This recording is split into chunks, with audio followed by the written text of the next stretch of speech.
Goeiemiddag julle, ek wil net graag vertel wat hierdie Pesachfees vir my sover beteken het.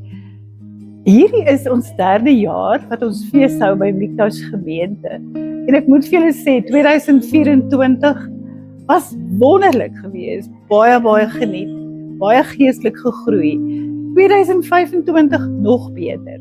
Maar sover kan ek vir julle sê, 2026 se Pesachfeeste is fenomenaal. Ek het nog nooit gedink dat dit so kan groei nie, dat absoluut die geestelike voedsel wat ons ontvang het, die openbarings is net amazing. Ek het gedink ek weet 'n bietjie iets van die feeste. Ek het vanaf die bloed van Yeshua wat begin het donderdag aan, die ongesuurde brood.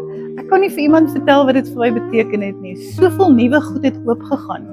So ek wil net vir julle sê, dat as iemand dink dat die feeste is nie belangrik nie, dit is geweldig belangrik om te weet hoe dit werk, van die begin tot die einde toe. So ons is nou vandag by Pesach, by ongesuurde brode. Dit was absoluut fantasties om te weet die diepte daarvan. Dis nie net ongesuurde brood nie. Dit is jou hele lewe wat ongesuurd moet wees hierna. Ek is so opgewonde oor dit wat ek geleer het in hierdie kort rukkie van donderdag aand.